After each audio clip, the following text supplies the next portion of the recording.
Hey, welcome to another episode of Security and GRC Decoded. I'm your favorite host, Raj Krishnamurthy. Today we have the awesome Ryan Schoeller with us. Ryan has a very interesting experience, right? He almost 10 plus years of experience running IT risk management, right? Consulting IT risk management, and he's currently running GRC program at Treasure Data. Ryan, welcome to the show. Thanks, Raj. Excited to be here. Excited to talk more about GRC security and everything that's happening these days. Yes, let's do. And let's go straight to the, to your hot take. What is this one controversial opinion, hot take that you have in GRC, Ryan? Yeah, sure. I think the current topic that I'm pretty passionate about is hearing folks say that control owners are the individuals who should be entirely responsible for monitoring their controls. GRC should more or less kind of stay in their lane, stay in their world, and not step over that boundary, and spend so much time trying to be the um, the stakeholder that's monitoring controls when in reality it should actually be the control owner. I think in reality, the line is more blurred. And truth be told, I think that's for the better. I don't think we need to stay in this legacy world where there's the three lines of defense and, that first line is control owner only and GRC should stay second second line of defense. I think in practice, it is much more blurred. And I don't think that's an issue. Love it. So what you're saying is that GRC is not just a passive participant. GRC can be an active participant. That's what I'm hearing you say. That's right. That's right. And should be. And should be. And Not should just and given your experience, Ryan, you've worked with big companies, you've consulted with big companies, you've run sort of GRC programs for small mid-market companies, right? What makes you say that? Why should GRC be an active participant? I think about my time in the various different organizations and just the different sizes and maturity states they were in and which felt the most successful as it relates to GRC.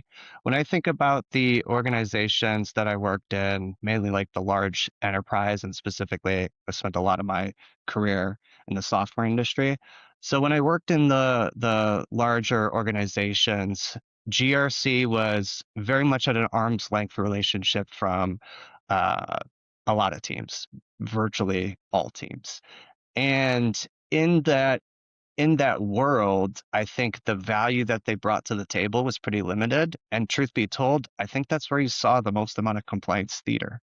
I think that the smaller organizations, the small startups that I've worked at, and the current company that I'm at, where we're kind of in the mid-market space, that relationship, the lines between control owner, who's monitoring these controls, it's a lot more blurred. And I actually think that's where we see more value being brought to the table by GRC.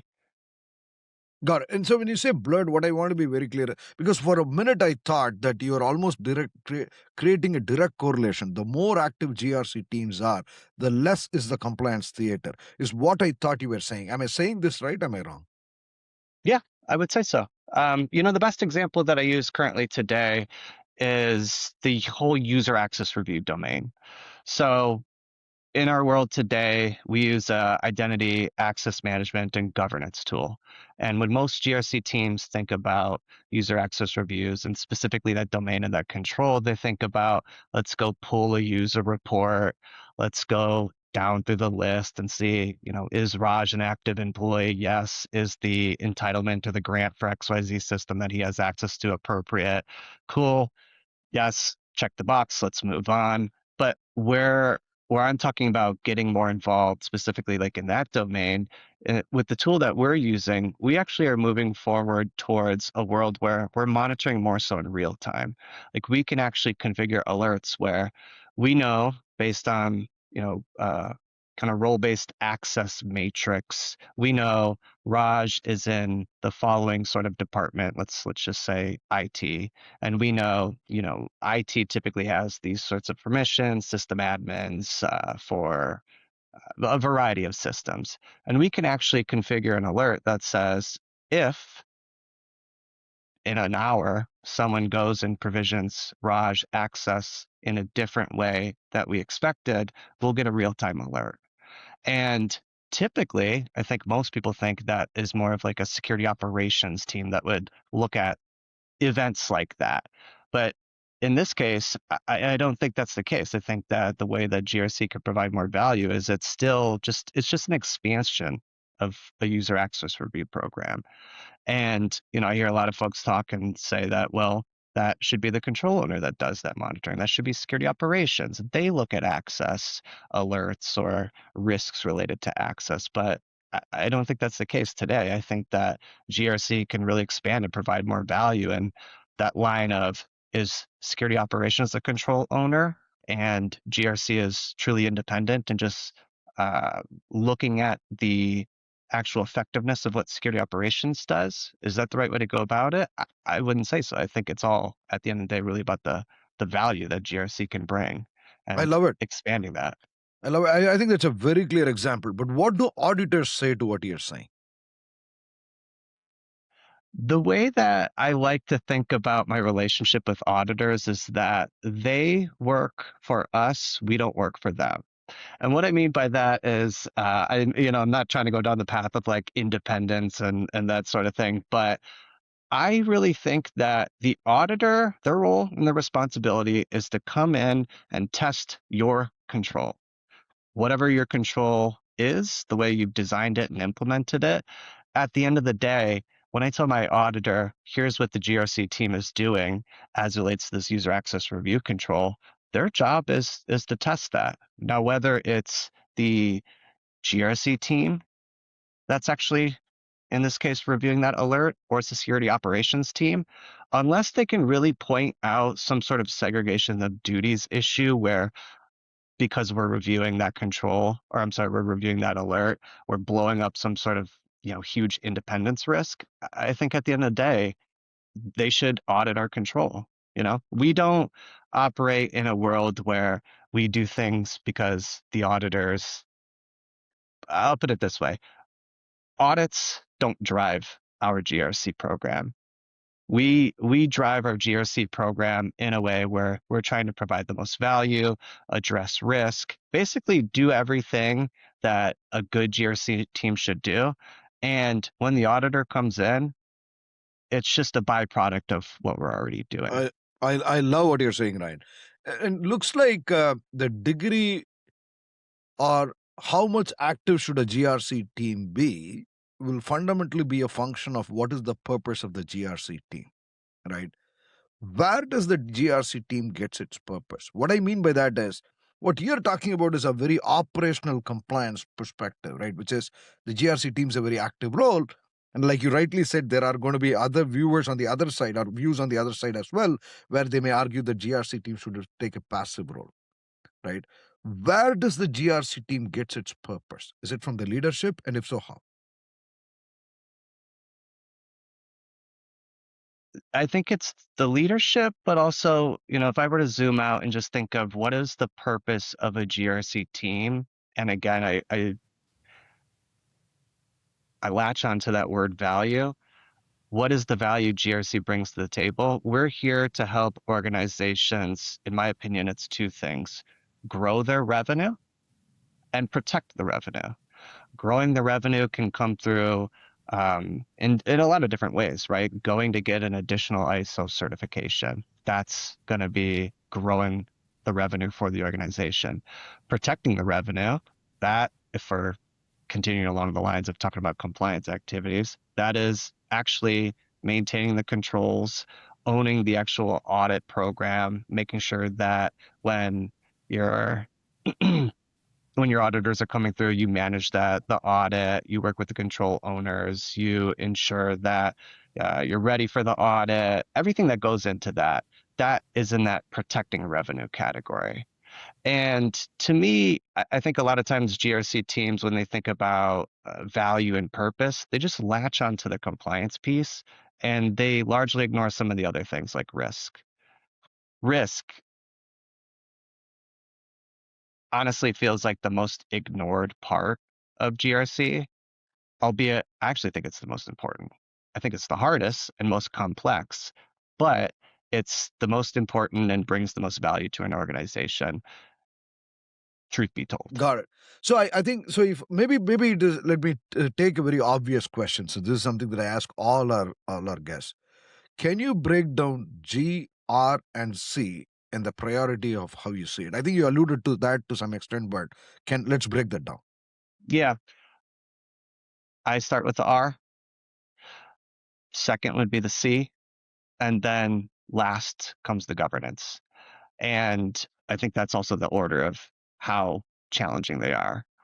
A lot of teams today, when I look at what they're doing with risk management, it's extremely basic, fundamental, and it is, let's be honest, it's just checking a box, right? They might have a risk register that satisfies an auditor, sometimes even satisfies a customer's requirement, just seeing that you have a risk register, you log things somewhere.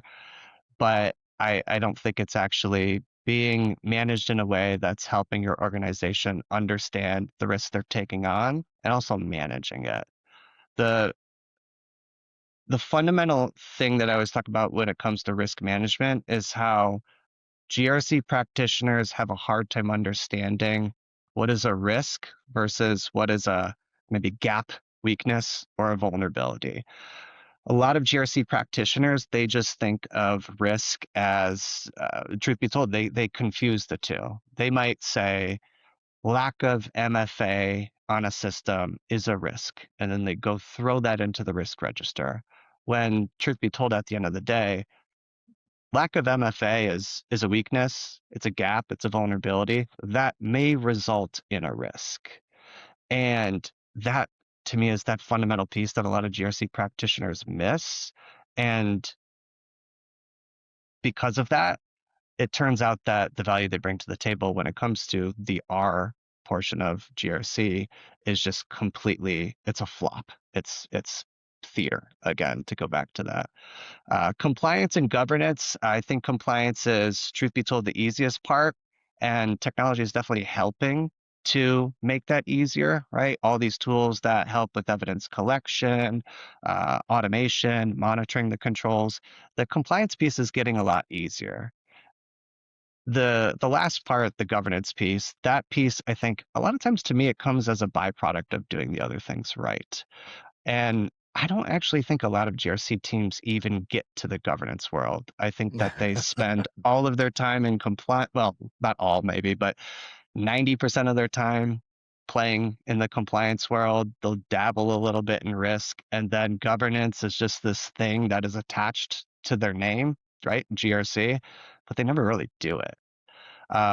But again, I think it's a byproduct. So if you're doing the other things right, the governance piece, albeit I put it last, it is still extremely important, more so in larger organizations where having a proper governance program in place across many departments, many divisions becomes that important.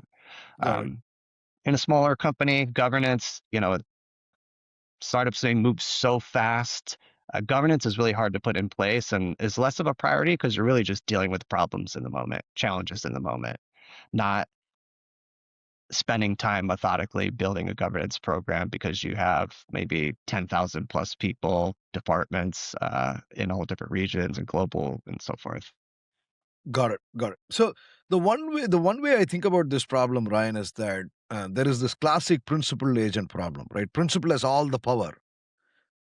They have no information or less information. The agent has all the information, but they have no power. And the idea is to sort of sort of reduce the gap, right, and bring them together as close as possible. The reason I say that is that R, C, and G, the way you put it, are all operating, should ideally operate on the same plane of data, right? The vulnerability or the gap that you said an MFA does not exist results in a risk, one or more risks potentially, insider attack, could be a whole bunch of other things, right? And it should also result in how effectively you're governed and actively you're governing it. My question is that why is this so complex, right? Do you see typically RC and G operating on the same data plane so that we are deriving the same data, looking at it differently? Or why is it more complex to do risk within companies? What is that reason? I don't think a lot of GRC teams get access to the data, or or not or. And even if they did have access to the data, I don't think they know what to do with it. You know, in my world, the organization I work for, we get access to a lot of systems, and that's one thing that I really love about this organization. We're not handcuffed and kind of put in a corner, so to speak, where we cannot just literally go log into a system to look at something, to either learn or gather more context about it. So I think the hard part that most GRC teams deal with is getting data to help them actually improve. Let's just take risk management, for example. Risk management, it all hinges on having data that helps you continually improve the context of these risks. If you don't have data, if you don't have it doesn't even need to be kind of a continuous stream of data, but if you don't have information flowing in, the risks that you are managing, they're going to be Go stale. ex- exactly. They're going to be so old that it's going to make your risk management program, again, kind of turn into theater, right? Like, what's the purpose of having a risk register that maybe, let's say, talks about ransomware as a risk scenario? But that risk scenario, the actual scenario has not been updated in, I don't know, 12 plus months. At that point, nobody's actually going to look at your whatever the output is. They're not going to look at it because it's so stale that they can't actually use it to make decisions, which to me at the end of the day is really all about is really what risk is about. It's helping the organization understand uh, potentially when you're doing it in a proactive manner, what decisions to make.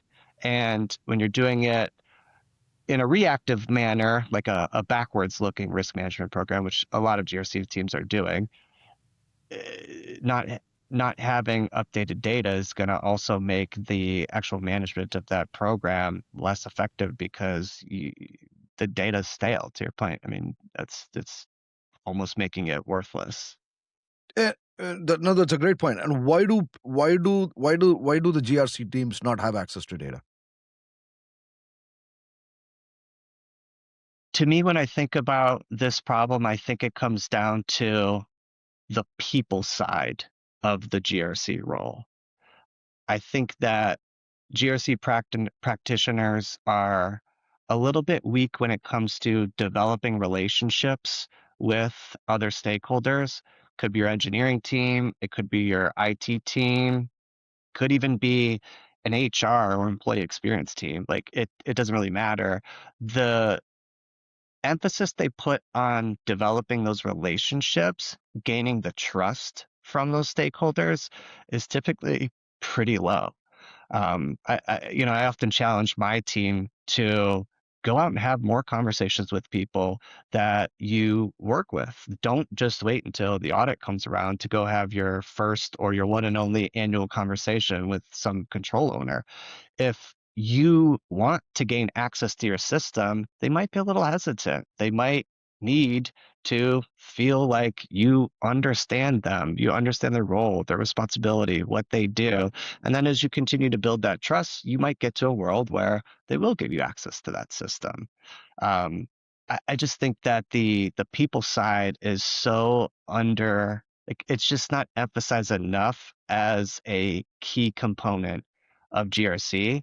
And then to take it even further, I think a lot of GRC practitioners, they get comfortable, they get used to not having access, and then they get okay with it. And they are like, that's how things are. It's always been that way.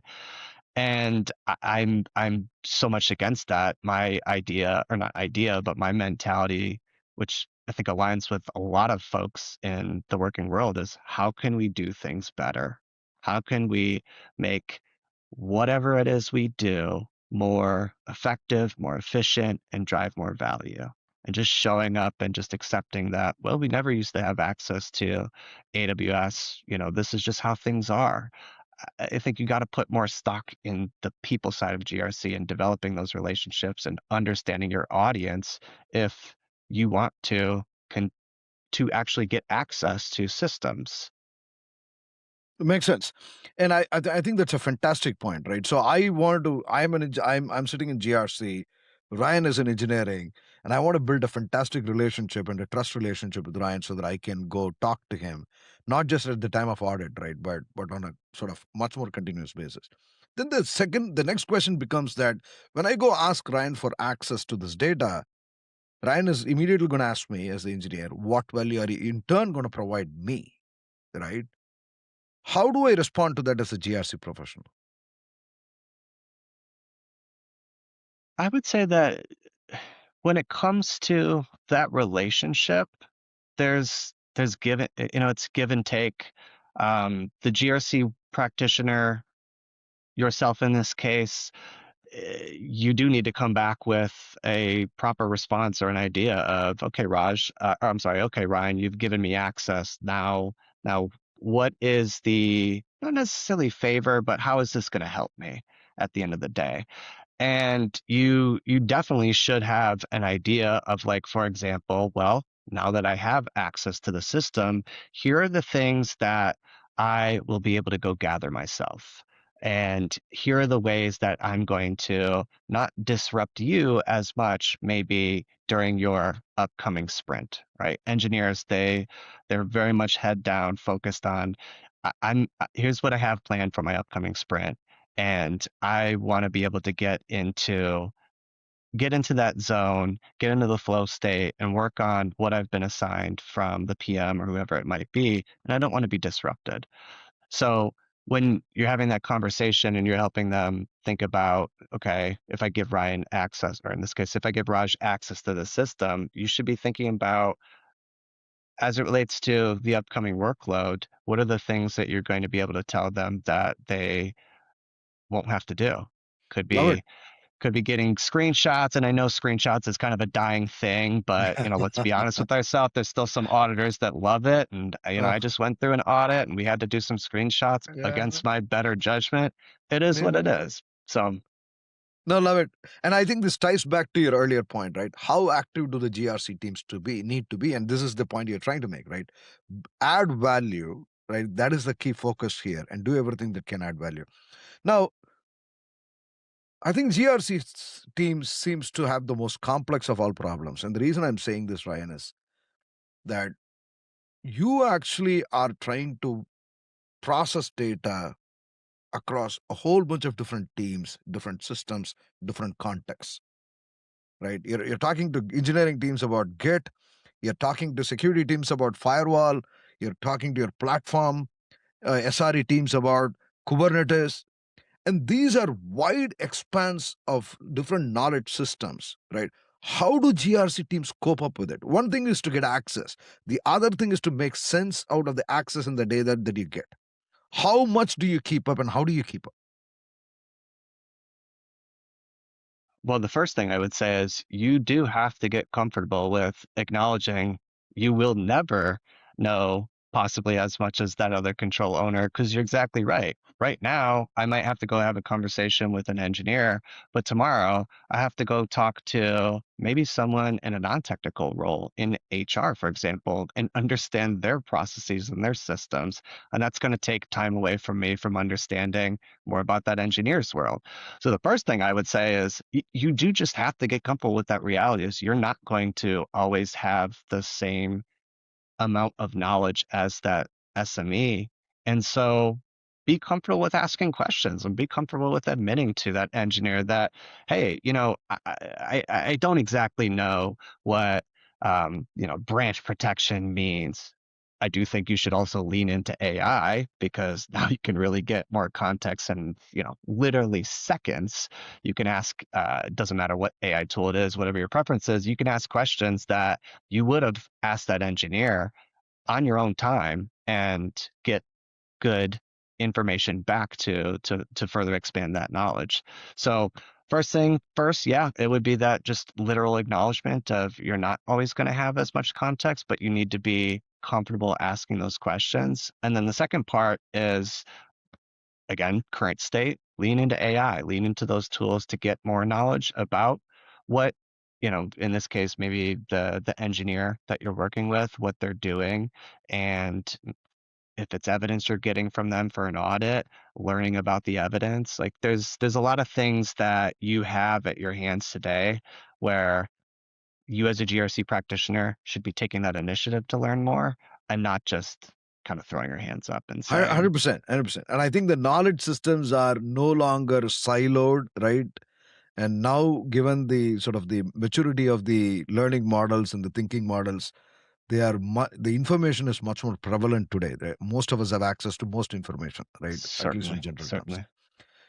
When I spoke to you last time, Ryan, you said I know you're a big proponent of GRC engineering, and you said something that I wanted to quote. You said a little bit of GRC engineering should be with all of us. Do you remember that? Mm-hmm. Mm-hmm. What did you mean by that, and why did you say that? GRC engineering is a very hot topic right now. Um, Part of me is a little bit sad that it took us to 2025 for it to become a hot topic. Like it is kind of crazy if you think about the fundamentals of what GRC engineering is and the fact that GRC is not exactly a new domain. And it's only now that we're actually talking about this whole concept.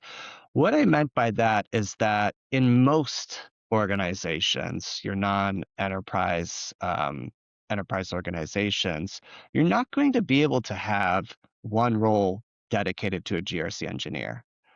And so when I think about GRC engineering, I think about not just the whole world of can this role be, an SME and writing Python scripts and, doing everything that maybe a security engineer would do when it comes to playing in AWS. I think about some of the other things, literally things as simple as automating some of your other GRC related workflows. So it also doesn't need to be writing code.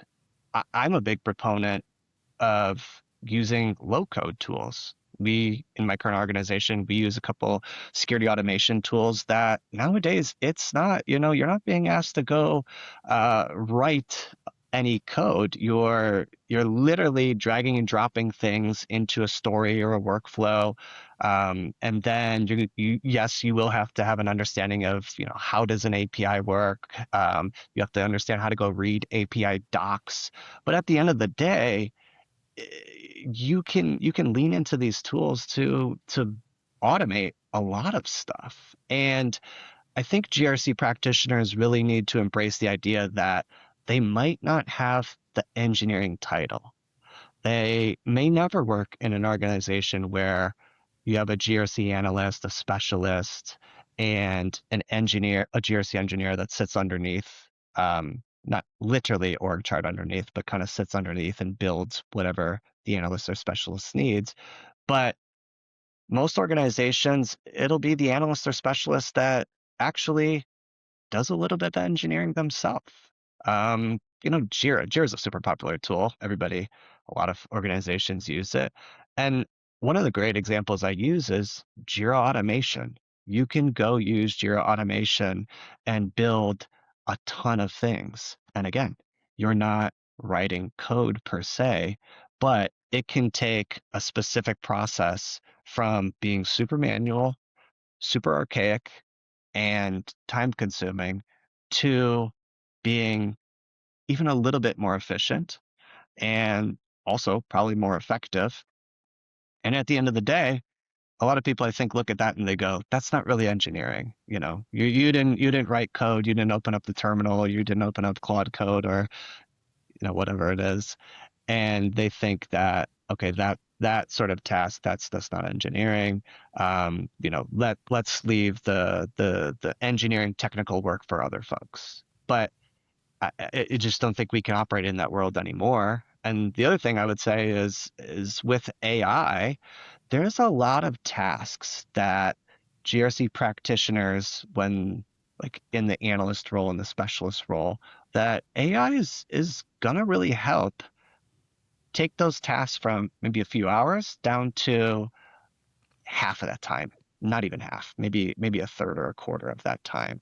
And that means that they're going to have going to have to look to expand where they can bring value to the table, and that could just be building better processes and leaning into an engineering sort of mindset where they can automate certain things. And again, I just think it's a mindset thing for most GRC organizations. I'm not going to sit here and say that there shouldn't be a single company that has a single dedicated GRC engineer. I think those will exist, and I think those organizations will be in a great spot.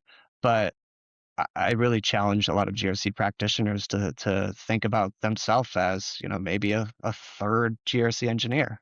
Like a literal third of their work is going to be GRC engineering.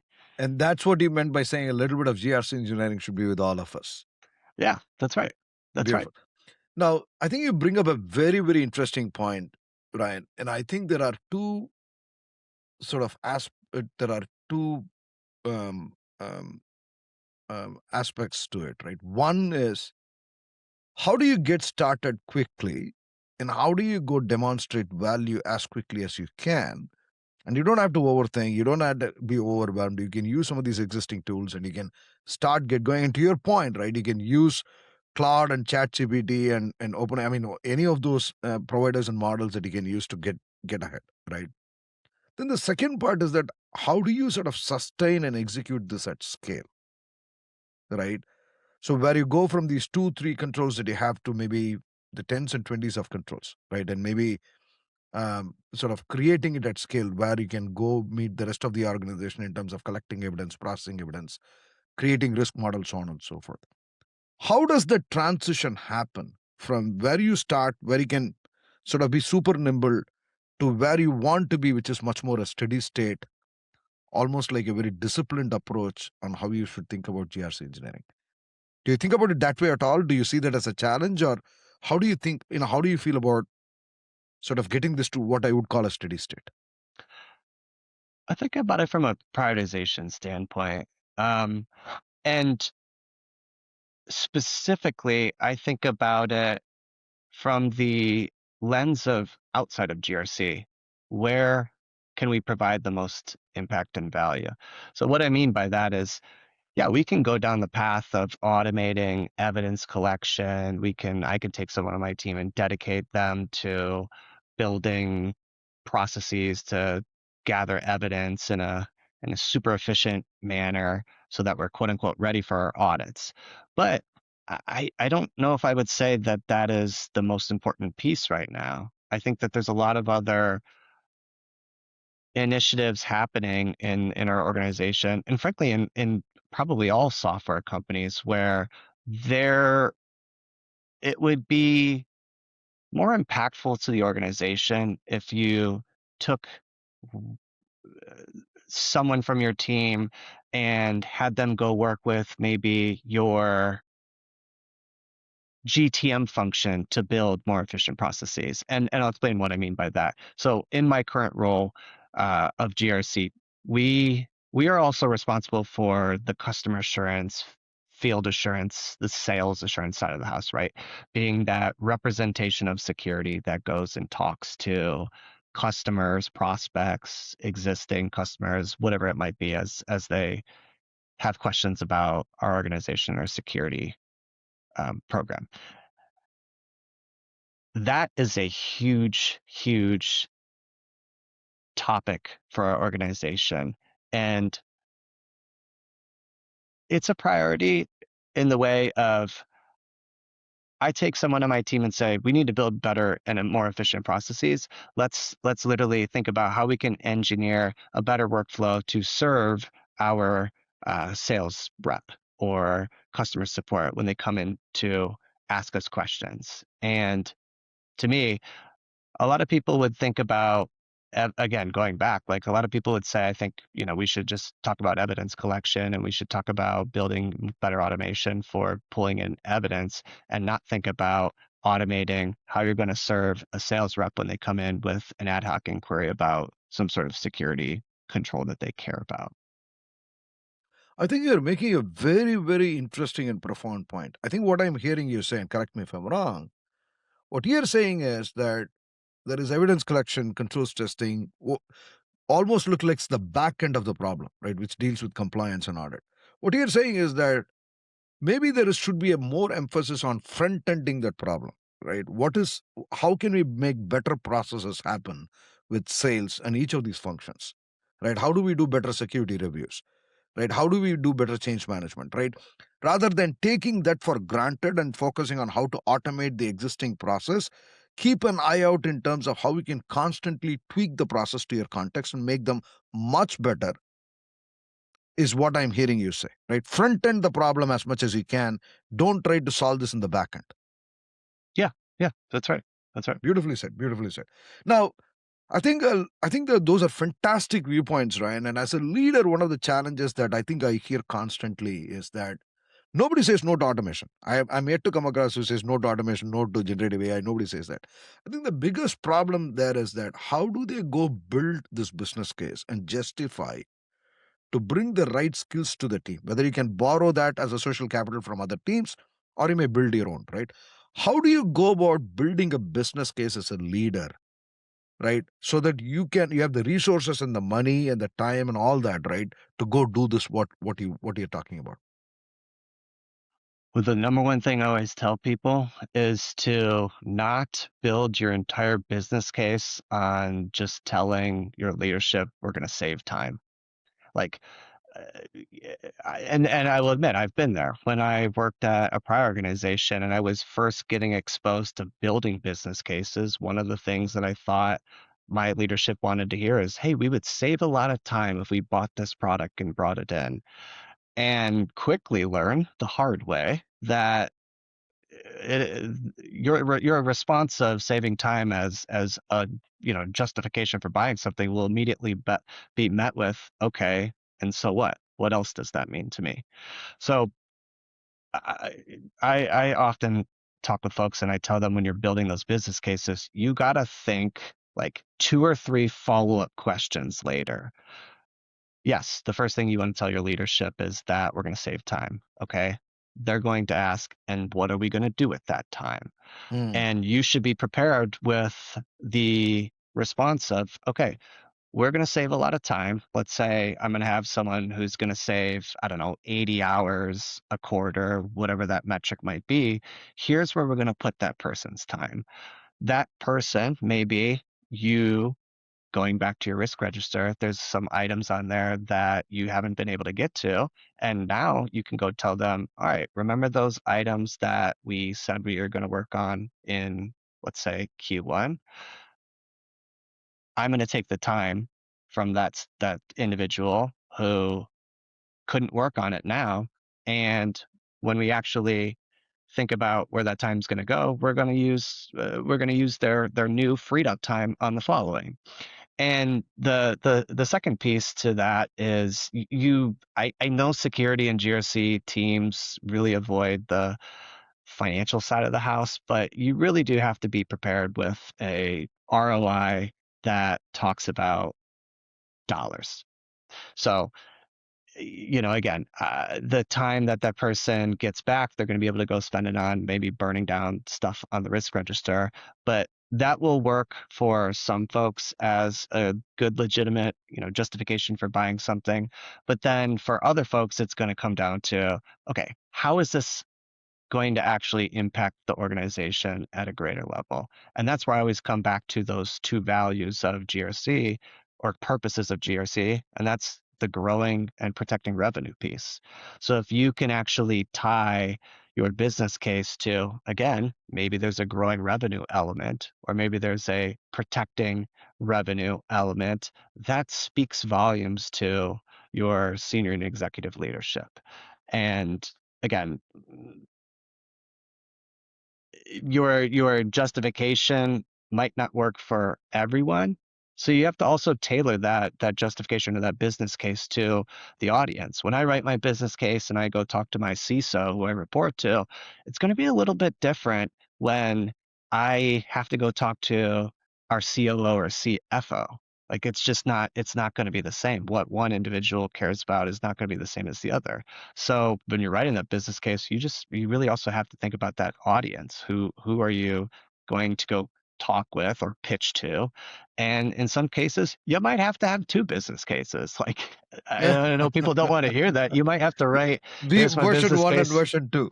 Exactly, exactly. And it's about knowing who you're talking to, and that again comes back to that the people aspect that I talk about a lot when it comes to GRC is nothing is one size fits all. The business case for your CISO, where you're talking more about maybe the burning down risk piece, it's not going to work when you go talk to your CFO.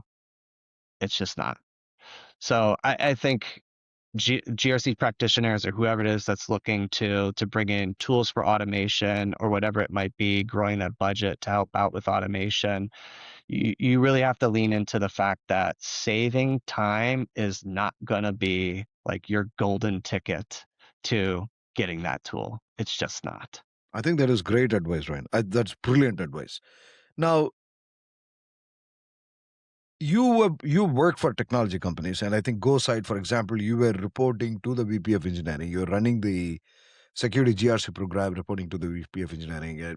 Trusted Data is a fantastic technology company as well, and you report to the CISO. But you've been with other companies in consulting where you've been with bigger companies, right? And you've seen bigger companies as part of your risk management consulting, right? With Crow and others. Is there a difference in terms of how you approach the different industries and different companies? If I take the advice that you gave me earlier, what should I change if it were a bank versus a large manufacturing company versus a leading technology company? Specifically to business cases or just GRC kind of in general? I would say two aspects of it: GRC engineering and building a business case to demonstrate to justify GRC engineering. Yeah. So when it comes to the different organizations I've been in, when I think about the small organizations, my time at GoSite, um, you're moving so fast. And when it comes to the idea of applying GRC principles, truth be told, when I was at GoSite, I was doing a little bit of literally everything. And I am very thankful about my time there because it taught me so much about other roles. It taught me about IT. It taught me about engineering. Like before I actually got to that company, admittedly so, I was one of those GRC practitioners who had kind of like a one lens view of the world. GRC was, the most important thing, and how could people not understand why GRC is important, and why do I get pushback and things like that? And when I got to GoSite, and I was literally doing things like rolling out Jamf, after rolling out Jamf, rolling out CrowdStrike. Like I was a quasi IT admin. And when I worked in an organization like that, I realized how difficult some of these things are. And when it comes to what is important to each organization, it's extremely different. So going back to your question, like how would I think about bringing GRC engineering into a small company like that?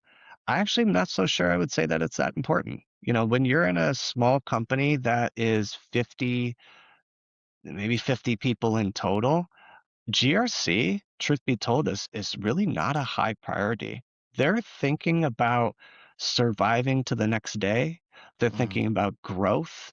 Compliance is not really on the top of the list, and that's fine. That is just the reality of how software companies grow. And I wouldn't have even gone to that company and thought about saying, we need to really focus on GRC and Mhm. these specific GRC engineering topics, because it would have just fallen flat on our face. The VP of engineering, he would have said, I'm not really sure that's important. Like, we need to think about product development. We need to think about shipping the next feature set, our next release. How are you going to bring the IT and security, the value that those organizations bring? How are you going to bring that to the table today? Going to your enterprises, I think that's where you're going to get more of a focus on efficiency. And when I think about an I'm losing my train of thought on your question, Raj, to be honest. No, I think you answered. You're basically saying you're trying to compare if you want to take GRC engineering as a discipline and build a business case around it. Different organizations have different capacities to take them. So your point is smaller companies, that's not a priority. Bigger companies, it may be a priority. So understand the company in the context and build the business case towards it. I think is what you're saying, correct? Yeah, yeah, and truth be told, uh, in some cases, GRC engineering might not be important for most organizations. So I mentioned GoSite. There's going to be other organizations in the consulting world. I'm not sure it would even come up as something that It's they just even got care it. about. Like Got it. that's probably a reality there. Yeah. Let me ask you a slightly different question. So when we think about R, C, and G, I want to take your order because that's a very good order. We talk about NIST 853. We talk about PCI DSS, right? We talk about ISO 27001, 42,000, so on and so forth. Why are we not talking about DORA metrics, like the DevOps metrics, right? Why are we not talking about MITRE attack or defend? Or am I wrong? Are there people talking about these things that I don't know about? Because these things don't seem to come under the purview of the GRC team. Why? I think it's foreign to them. I think that those examples, the MITRE attack framework, let's use that one as an example. I'm gonna guess if you go up to 5 GRC practitioners and ask them, hey, what do you know about the MITRE attack framework? How is it applied? How do security teams utilize the MITRE attack framework? I'm sad to admit this. I don't think a lot of GRC practitioners will have a well thought out answer. They may say, well, it's just a framework that people use to help and kind of simplify and overgeneralize what it is. But I think it really just comes down to that simple idea of these are foreign topics to GRC. And that kind of comes back to that question of or what you brought up earlier about how can GRC practitioners begin to build their knowledge set. I would say that whether it's the MITRE Tech framework or it's DevOps metrics, I think that when you talk about a new compliance regulation, such as DORA, I think when you see those things, you have to go spend time and talk to those stakeholders to learn about those things. You have to go talk to maybe your SRE team or folks in the engineering team to understand about maybe the DevOps metrics. You have to go talk to your security ops team, your SOC or whoever it is that owns maybe the security monitoring side of the house, and understand like what are they actually doing and how do they think about the MITRE attack framework? Because let's be honest, they're closer to those things. So first step, yeah, you should go read about these things and get an understanding at a high level. But then you got to go talk to the folks that are closest to some of those examples that you cited. And at the end of the day, I think a lot of security operations team, for example, they'll talk about the MITRE attack framework and they'll talk about how impactful it has been after after the MITRE attack framework came out, that they've been able to think about threats, uh, you know, tactics and techniques in a different way than they used to, and how it's helped them advance their program. And again, just kind of evolve and innovate.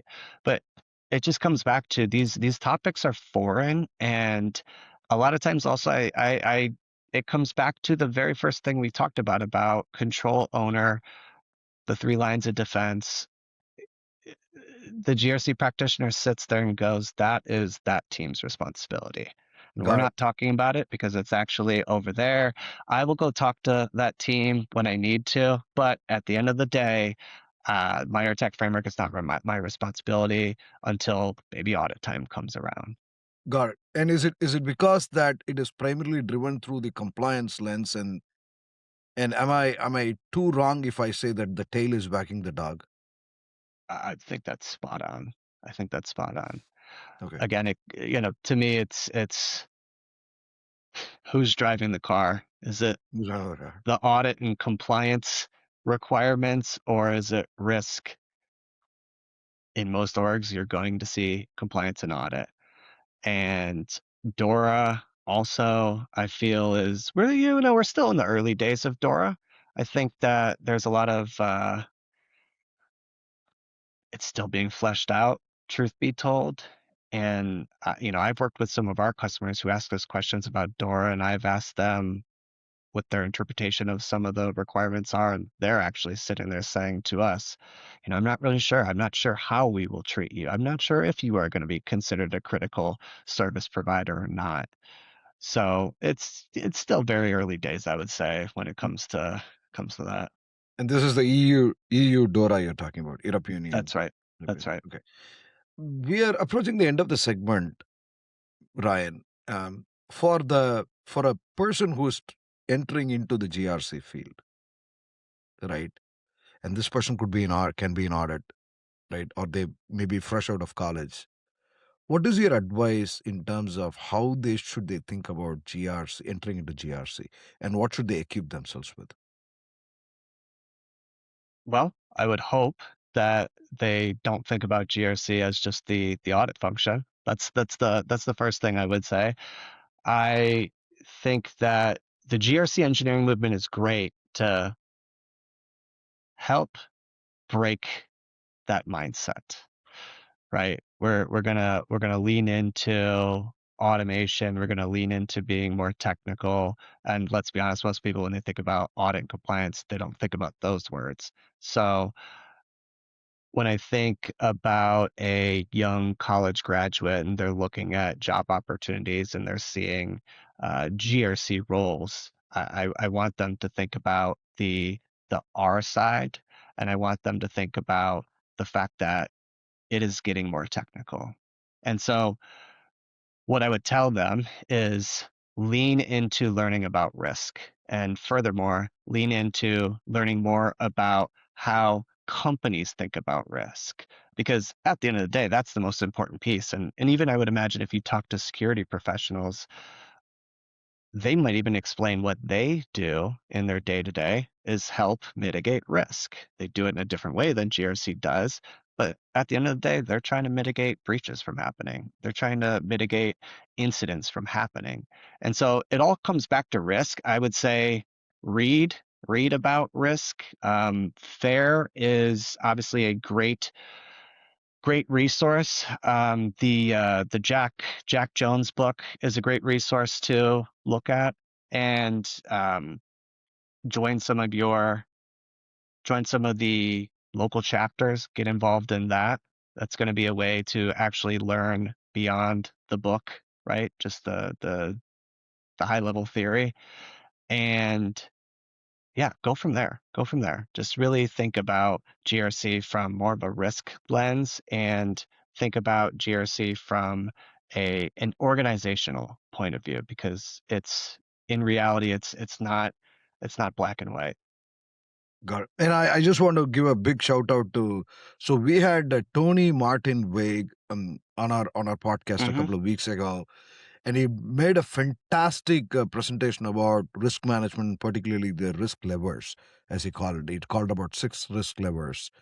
Um, some pretty insightful discussion in terms of how people should think about risk management. So Yeah. I just want Yeah. to do a shout out for Tony. Yeah, Tony's Uh, great. Follow him on LinkedIn. He's got so much useful risk related content. I would say like he's helped me think about risk in a different way.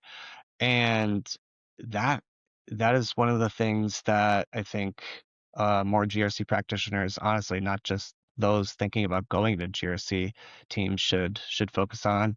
It's just having conversations with other GRC professionals, reading content, listening to blogs, like get more involved in learning about GRC outside of your 9 to 5 because it's an opportunity like when I read content on LinkedIn that Tony's put out, it helps me when I come back to my day to day and think about certain challenges we're facing. That if I just sat here and stewed at my desk and I don't know thought to the end of the time, I might not actually figure out how to move forward.